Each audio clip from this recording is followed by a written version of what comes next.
नमस्कार जोहार, आपका स्वागत है खबर छत्तीसगढ़ में। तो आइए जानते हैं छत्तीसगढ़ के हर छोटे बड़े शहर से 25 फटाफट बड़ी खबरों को। इससे पहले यदि आप वीडियो को लाइक नहीं किए तो लाइक कर दीजिए और चैनल में नए हैं तो चैनल को सब्सक्राइब कर लीजिए। और आप वीडियो को कहां से देख रहे हैं कमेंट बॉक्स में हमें जरूर बताइए। छत्तीसगढ़ में बिजली बिल में बड़ी राहत, लाखों परिवारों के लिए खुशखबरी। हाफ बिल योजना 200 यूनिट तक बढ़ाने की तैयारी, सीएम ने कह दी ये बड़ी बात। जी हां, छत्तीसगढ़ सरकार घरेलू बिजली बिल में आम जनता को राहत देने पर विचार कर रही है। जानकारी के अनुसार राज्य सरकार 100 यूनिट से बढ़ाकर 200 यूनिट तक हाफ बिजली बिल लागू करने की तैयारी में है।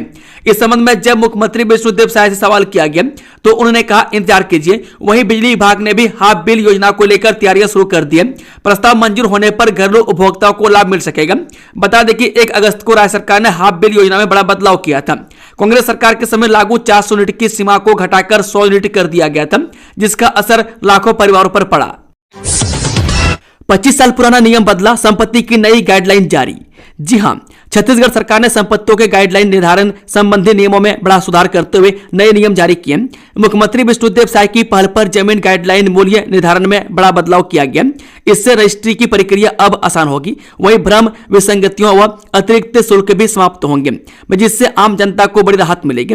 बता दें कि 25 साल पुराना नियम बदला, संपत्ति की नई गाइडलाइन। पंजीयन मंत्री ओपी चौधरी ने विभाग के अधिकारियों को निर्देशित किया था कि जमीन के गाइडलाइन मूल्य निर्धारण संबंधी वर्तमान नियम अत्यंत जटिल तथा विरोधाभासी है तथा सामान्य जन की समझ से बाहर है। इसके कारण आम लोगों को तरह तरह की परेशानियों का सामना करना पड़ता है। इन नियमों को सरल, संक्षिप्त तथा व्यक्ति निरपेक्ष बनाया जाए।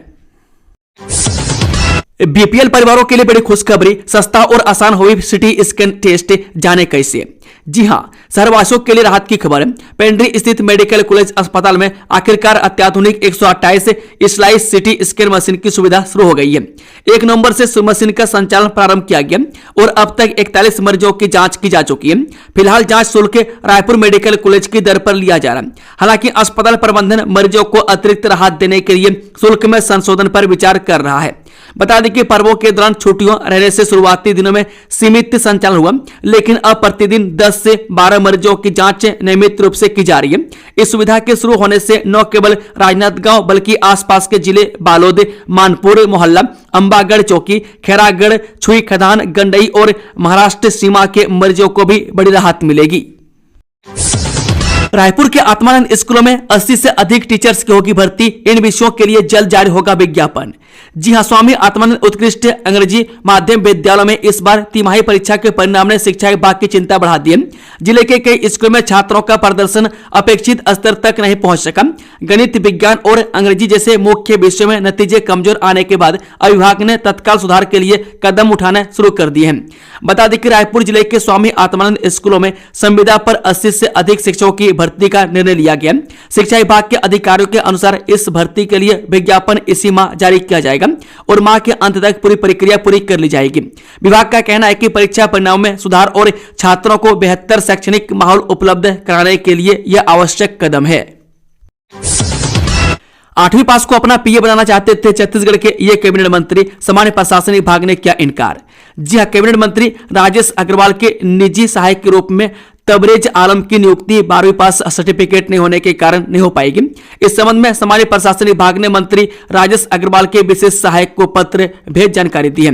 दरअसल मंत्री द्वारा तबरेज आलम को अपनी निजी स्थापना में निज सहायक पद पर पदस्थ करने के लिए निर्देशित किया गया था। इस संबंध में सामान्य प्रशासन के द्वारा पत्राचार किया गया, जिसके अनुसार छत्तीसगढ़ सचिवालय सेवा भर्ती नियम के अनुसार सीधी भर्ती के 3य श्रेणी के लिए न्यूनतम शैक्षणिक योग्यता 12वीं पास निश्चित है, जबकि तबरेज आलम की शैक्षणिक योग्यता 8वीं पास है। पत्र में लिखा गया, इसलिए तबरेज आलम को निजी सहायक के पद पर उनकी पदस्थापना किया जाना संभव नहीं है। पुलिस कस्टडी में कटेगी सूदखोर वीरेंद्र तोमर की रात, कोर्ट से मिली 1 दिन की रिमांड, आज फिर होगी पेशी। राजधानी पुलिस ने सूदखोरी, रंगदारी और अवैध हथियार रखने के मामले में गिरफ्तार हिस्ट्री सीटर वीरेंद्र सिंह तोमर का जुलूस से निकाला। इस दौरान वीरेंद्र तोमर बेहोश हो गया, लड़खड़ाते हुए चल रहा था, बनियान फटी हुई थी। जुलूस के बाद पुलिस ने उसे कोर्ट में पेश किया। कोर्ट से 1 दिन की पुलिस रिमांड मिली है। सोमवार को फिर से वीरेंद्र तोमर को अदालत में पेश किया जाएगा। फिलहाल उसकी रात पुलिस कस्टडी में कटेगी। वर्ल्ड कप विजेता महिला क्रिकेट टीम की फिजियोथेरेपिस्ट आकांक्षा सत्यवंशी ने की सीएम साहब से मुलाकात। मुख्यमंत्री ने कहा, खेल प्रतिभाओं को बढ़ावा देने राज्य सरकार प्रतिबद्ध है। ये छत्तीसगढ़ मेरी जन्मभूमि और कर्मभूमि है। यही की मिट्टी, यहाँ के लोग, यहाँ की शिक्षा और संस्कारों ने मुझे यह मुकाम हासिल करने की ताकत दी। यह कहना था विश्व कप विजेता भारतीय महिला क्रिकेट टीम की फिजियोथेरेपिस्ट और छत्तीसगढ़ की बेटी आकांक्षा सत्यवंशी का, जिन्होंने आज मुख्यमंत्री निवास में मुख्यमंत्री विष्णुदेव साय से सौजन्य मुलाकात कर अपनी खुशियां साझा की। मुख्यमंत्री साय ने आकांक्षा को शुभकामनाएं देते हुए कहा कि आपकी सफलता पूरे छत्तीसगढ़ की सफलता है। महिला क्रिकेट टीम के वर्ल्ड कप अभियान में छत्तीसगढ़ की बेटी के शामिल होने से प्रदेशवासियों को यह महसूस हुआ है कि हम सभी इस जीत में सहभागी हैं। इस अवसर पर मुख्यमंत्री ने आकांक्षा को मेडल पहनाकर और स्मृति चिन्ह भेंट कर सम्मानित किया। इस छत्तीसगढ़ में हाड़ कपा देने वाली ठंड की शुरुआत, इन जिलों में शीतलहर की संभावना, मौसम विभाग ने जारी किया अलर्ट। जी नवंबर की शुरुआत होते छत्तीसगढ़ में ठंड ने दस्तक दे दी। उत्तर पूर्वी दिशा से आ रही शुष्क और ठंडी हवाओं के असर अब दिखने लगा। तापमान में भारी गिरावट दर्ज की गई है। इसी बीच मौसम विभाग ने ठंड को लेकर येलो अलर्ट जारी किया। मौसम विभाग ने कुछ इलाकों में शीतलहर चलने की संभावना है। मौसम वैज्ञानिकों का कहना है कि उत्तर भारत से आ रही ठंडी हवाओं के कारण छत्तीसगढ़ में तापमान में गिरावट हो रही है। अगले 2 दिनों में उत्तरी छत्तीसगढ़ के कुछ इलाकों में शीतलहर चलने की संभावना है। इन इलाकों में कोरिया, महेंद्रगढ़, चिरमिरी, भरतपुर, सरगुजा, जसपुर, सूरजपुर और बलरामपुर जिले शामिल हैं। वहीं राजधानी में भी अब हल्की ठंड महसूस होने लगी है। संभावना है कि मौसम का पारा यहां भी नीचे जा सकता है।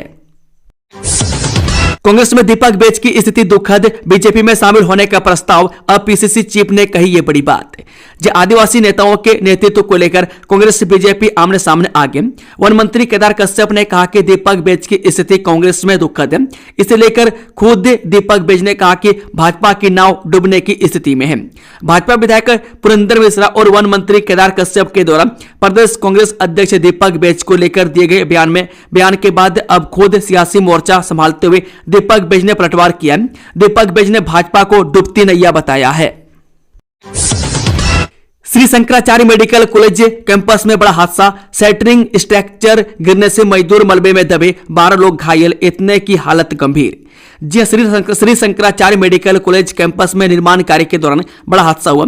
सेंटरिंग का स्ट्रक्चर अचानक गिरने से 12 मजदूर घायल हो गए, जिनमें से 2 की स्थिति गंभीर बताई जा रही है। जानकारी के अनुसार हादसा उस समय हुआ जब मजदूर सेंटरिंग तैयार होने से पहले नीचे बैठकर खाना खा रहे थे। मौके पर मौजूद लोग तुरंत मलबे से मजदूरों को बाहर निकाले और उन्हें तुरंत श्री शंकराचार्य मेडिकल कॉलेज में भर्ती कराया गया। गंभीर हालत वाले मजदूरों का इलाज जारी है। यह निर्माण कार्य अभिषेक मेमोरियल मेडिकल कॉलेज के लिए चल रहा था। घटना स्थल पर स्मृति नगर पुलिस भी पहुंच गई है और मामले की जांच शुरू कर दी गई है। जोहार छत्तीसगढ़ पार्टी के अध्यक्ष अमित बघेल की गिरफ्तारी को लेकर रायपुर एसएसपी ने जारी किया वीडियो संदेश। जी हां, राजधानी रायपुर में छत्तीसगढ़ महतारी की मूर्ति क्षतिग्रस्त होने के बाद छत्तीसगढ़ क्रांति सेना और जोहार छत्तीसगढ़ पार्टी के अध्यक्ष अमित बघेल द्वारा दिए गए आपत्तिजनक बयान के मामले में अब पुलिस ने कार्रवाई शुरू कर दी। रायपुर के सिटी कोतवाली और देवेंद्र नगर थाने में बघेल के खिलाफ एफआईआर दर्ज की गई है। इसी बीच रायपुर एसएसपी डॉक्टर लाल उमेद सिंह ने एक वीडियो संदेश जारी कर पूरे मामले पर जानकारी दी और जनता से शांति एवं सामाजिक सौहार्द बनाए रखने की अपील की है। राष्ट्रपति द्रौपदी मुर्मू 20 नवंबर को आएंगी छत्तीसगढ़, जनजातीय गौरव दिवस कार्यक्रम में होंगी शामिल। जी हां, राष्ट्रपति द्रौपदी मुर्मू का 20 नवंबर को छत्तीसगढ़ प्रवास का कार्यक्रम प्रस्तावित है। इस दौरान राष्ट्रपति अंबिकापुर के पीजी कॉलेज मैदान में आयोजित राज्य स्तरीय जनजातीय गौरव दिवस के कार्यक्रम में शामिल होंगे। उनके दौरे की तैयारियों को लेकर मंत्रालय यानी कि महानदी भवन में 11 नवंबर को शाम 4 बजे मुख्य सचिव विकासशील की अध्यक्षता में बैठक हुई। बैठक में शामिल प्रमुख मंत्रालय और विभागों के वरिष्ठ अधिकारियों सहित संबंधित जिलों के अधिकारी वीडियो कॉन्फ्रेंसिंग के माध्यम से शामिल होंगे। धान खरीदी से पहले यूपी के बिचौलिए सक्रिय, जंगल में 141 बोरी छोड़कर भागे पिकअप जब्त। जी हां, छत्तीसगढ़ में धान खरीदी की शुरुआत से पहले ही पड़ोसी राज्यों के बिचौलिए सक्रिय हो गए। बलरामपुर के रामचंद्रपुर विकास खंड में पुलिस और राजस्व टीम कड़ी निगरानी कर रही है। इस कड़ी में अवैध धान परिवहन पर टीम ने शिकंजा कसा। यूपी से आ रही पिकअप वाहन को अवैध धान परिवहन करते पकड़ा गया। साथ ही जंगल से 143 बोरी धान जब्त किया गया। बता दें कि अनुविभागीय अधिकारी ने जानकारी दी कि राजस्व पुलिस की टीम द्वारा गश्ती के दौरान यूपी से आ रही एक पिकअप वाहन अवैध धान परिवहन करते हुए जब्त किया गया। साथ ही प्रशासनिक टीम के पहुंचने की भनक लगती अवैध परिवहन कर रहे 2 अन्य पिकअप वाहन चालकों ने जंगल में धान को छोड़कर अनियंत्रित दिशा में चले गए। मौके पर मौजूद टीम ने धान को कब्जे में लेकर आगे की कार्रवाई की। लौह पुरुष की 150वीं जयंती पर सुकमा में निकला भव्य यूनिटी मार्च। बस्तर सांसद महेश कश्यप ने किया नेतृत्व। 700 से अधिक लोगों ने की 15 किलोमीटर पदयात्रा।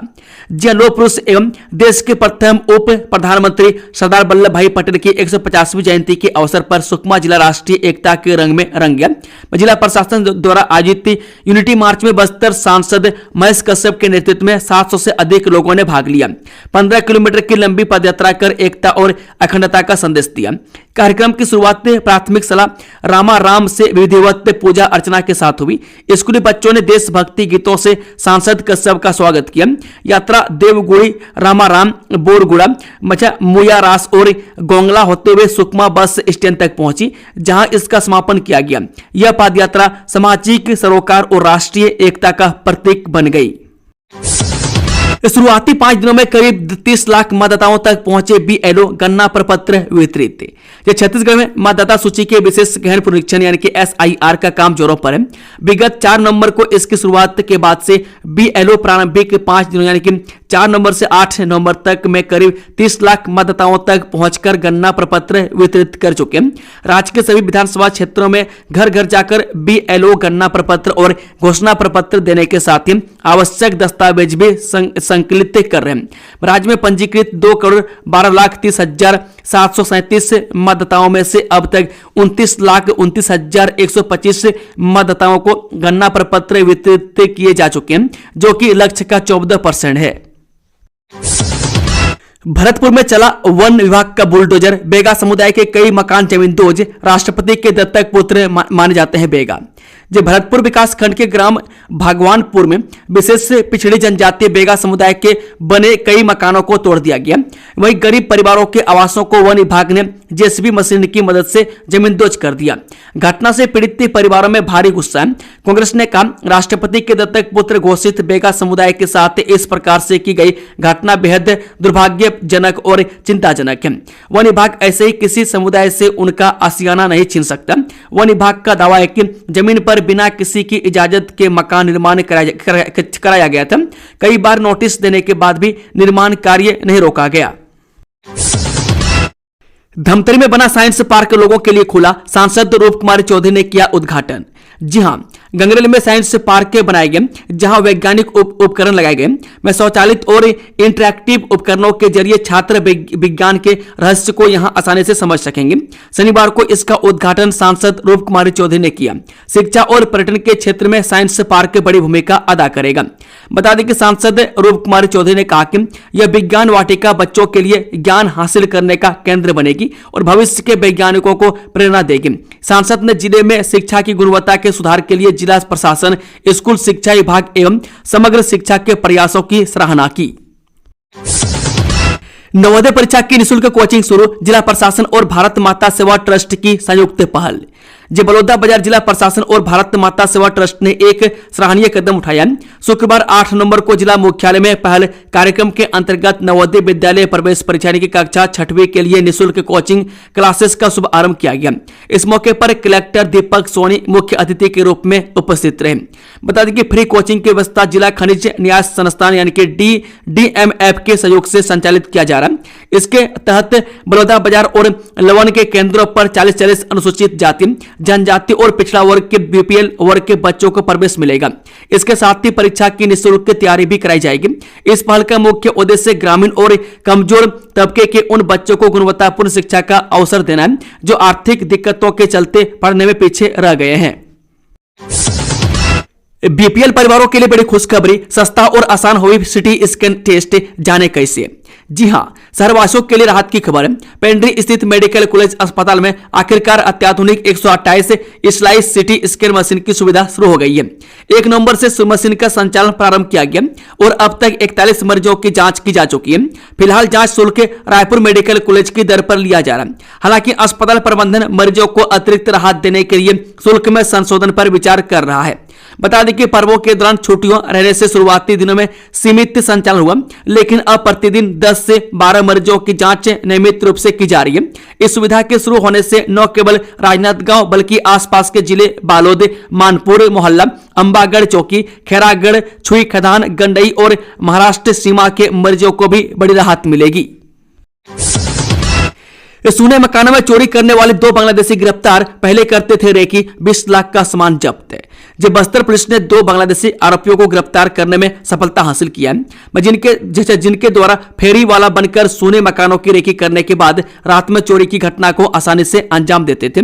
इन चारों के पास से फर्जी वोटर ID कार्ड भी बरामद किया गया। वहीं पुलिस ने इन आरोपियों के पास से एक मोटरसाइकिल व सोने चांदी के आभूषण के साथ ही नकदी रकम भी बरामद किया है। प्रशासन से गुहार लगा लगाकर थक हार गए ग्रामीण अब खुद करने लगे ऐसा काम की बन गई मिसाल। अबुझमाड़ में जहां कभी नक्सल खौफ के कारण बुनियादी सुविधाओं की कल्पना भी दूर की बात थी, आज वहां ग्रामीण मिलकर एक नई तस्वीर गढ़ रहे हैं। वर्षों तक प्रशासन से गुहार लगाने के बाद भी सड़क न बनने से निराश ग्रामीणों ने आखिरकार खुद ही परिवर्तन की पहल की। दंतेवाड़ा और बीजापुर जिले के सरहद पर बसे गांव आधा दर्जन गांवों के सैकड़ों ग्रामीणों ने श्रमदान कर सड़क निर्माण का काम शुरू किया।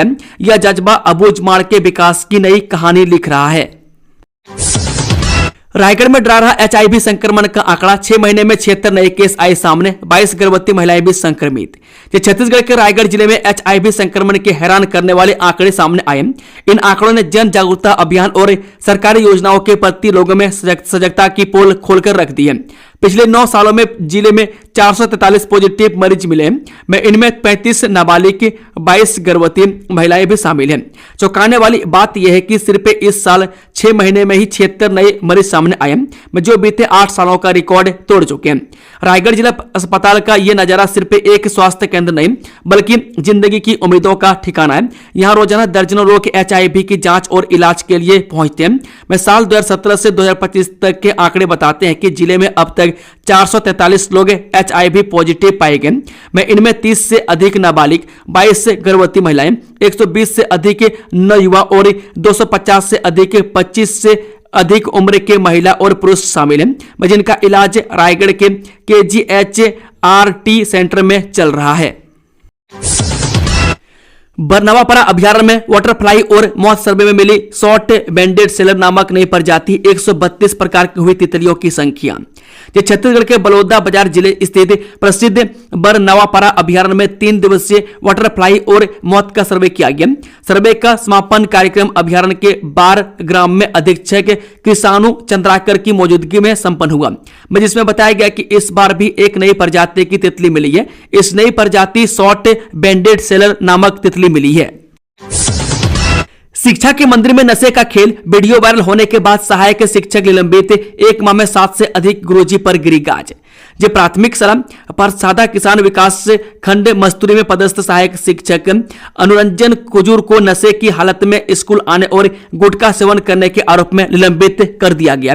जिला शिक्षा अधिकारी विजय टांडे द्वारा जारी आदेश में कहा गया है कि शिक्षक का यह कृत्य छत्तीसगढ़ सिविल सेवा आचरण नियम के विपरीत है और इसे गंभीर कदाचार की श्रेणी में माना गया। 2 दिन पहले शिक्षक का शराब के नशे में स्कूल आने का वीडियो भी सोशल मीडिया में वायरल हुआ है।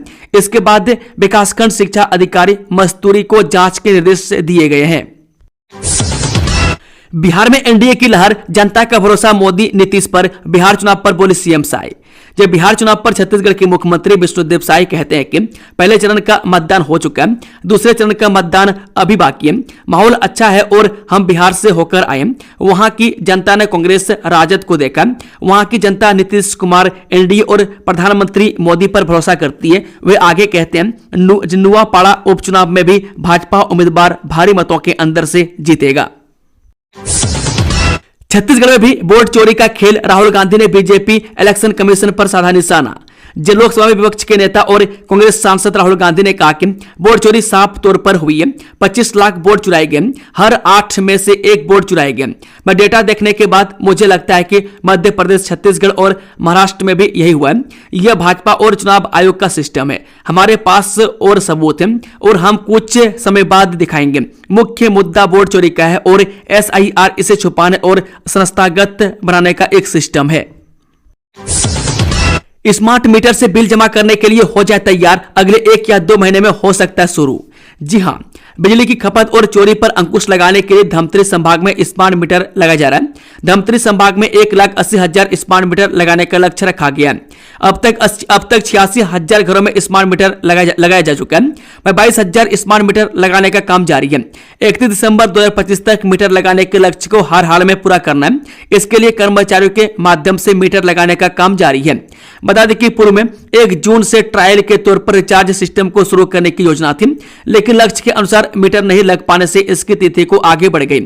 जून 2024 से स्मार्ट मीटर लगाने का काम शुरू किया गया था।